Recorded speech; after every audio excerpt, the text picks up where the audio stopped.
Shalom, peuple de Dieu. C'est votre serviteur, l'apôtre Willy Mikosso. Je viens vous annoncer des temps de prière où Dieu va relever les familles. Dieu va relever les destinées. Regardez très bien ce qui se passe. La Bible dit ceci. Samson, c'est dans le livre de Juges 16. Samson dit à Delilah, ma force repose sur mes cheveux. Mais regardez très bien, lorsqu'on coupe les cheveux, Samson devient directement un homme banal, un homme normal. Mais il y a quelque chose de très important que j'aime. Lorsqu'on continue à lire, vous allez remarquer quelque chose. On a écrit ceci. Les cheveux de Samson commençaient à pousser, mais Samson n'était pas fort. Je viens vous dire, Samson n'avait pas donné tout le secret. Il avait donné l'une des secrets, c'était les cheveux. Et le deuxième secret, c'était Dieu. C'était son Dieu. Je viens vous dire, il y a des gens qui sont en train de me suivre, ils sont comme des Samson. Il y a des gens qui sont en train de suivre, ils pensent que leur force était quand ils étaient dans des retraites. C'est bien, être dans les retraites donne la force. Mais je vais vous dire, votre force aussi réside sur Dieu, sur Dieu, sur Dieu, sur cette relation que tu as perdue. Il y a des gens aujourd'hui, ils étaient intercesseurs, ils étaient protocoles. Je ne sais pas à cause de quoi, mais ils se retrouvent aujourd'hui dans les lynch bars. Ils se retrouvent aujourd'hui dans les églises SM. Ils se retrouvent aujourd'hui, je ne sais pas comment vous expliquer, ils se retrouvent aujourd'hui les donneurs de leçons sur les réseaux sociaux. Je viens vous dire, vous êtes des Samsons. Vous êtes des Samsons. On a seulement coupé les cheveux. On n'a pas tué, on ne vous a pas tué. Je crois que peut-être c'était une mauvaise réputation que les gens vous ont collée. Peut-être que tu n'avais pas apprécié quelque chose qui s'est passé autour de toi à l'église.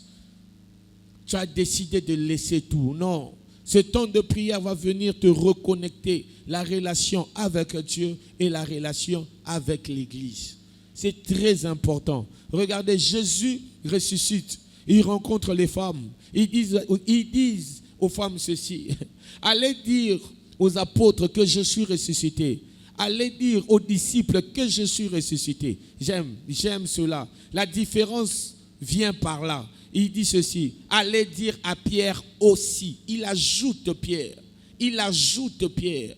Il ajoute Pierre parce qu'il savait Pierre avait régné. Il savait Pierre avait une culpabilité. Toi, tu es en train de me suivre. Peut-être il y a un événement malheureux qui t'est arrivé.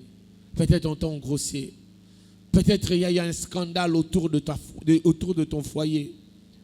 Tu as trébuché comme Pierre. Tu as aussi régné. Le scandale est tellement si fort que tu penses que Dieu t'a oublié. Je te dis, c'est faux. C'est lui qui a ressuscité, il a payé Pierre aussi. Il n'a pas regardé au scandale. Tu es en train de suivre cette vidéo. Les temps de prière vont commencer. Les temps où on va écouter le peuple de Dieu. Dieu est disponible. De partout où tu es en train de me suivre, que ce soit en Europe, que ce soit à Kinshasa, en Afrique, en Asie, de partout où tu es en train de me suivre, Dieu est là. Il est venu pour te relever. Malgré ce scandale, Dieu te connaît.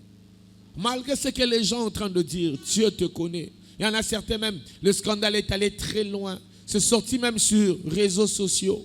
Ils commencent à se poser la question. Moi, vraiment, je peux mettre mes pieds à l'église. Je viens te dire, Dieu te connaît. Dieu te connaît. Je le dis même prophétiquement. Il y a quelqu'un qui va suivre cela. Waouh! Et c'est Dieu qui est en train de me le dire. Je le dis à quelqu'un qui me suit. Waouh! Tu as commencé cette histoire comme une aventure. C'est une histoire où tu ne t'attendais pas que tu voulais être plongé comme ça. Mais l'argent que ça procure, tu n'arrives pas à se détacher. Waouh! Dieu m'a dit, c'est possible, il te connaît.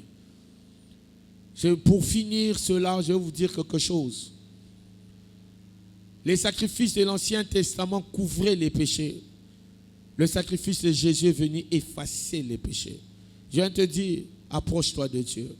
Pendant ce moment de prière, approche-toi de Dieu. Dieu va effacer. Dieu va effacer. Regardez, si je cite le nom de Rahab, ceux qui lisent la Bible, ils ajouteront quoi? La prostituée. Si je cite le nom de Pierre, ceux qui connaissent la Bible, ils vont ajouter quoi? Celui qui a régné. Les hommes n'oublient pas. Mais Dieu, quand il efface, il oublie. Approche-toi de Dieu. Dieu va effacer les choses. Approche-toi de Dieu. Dieu a déjà oublié. Approche-toi de Dieu. C'est pour cela que ce temps de prière existe à cause de cela. Que Dieu vous bénisse. Arrange ton agenda. Ajoute ce temps de prière. Que Dieu vous bénisse abondamment.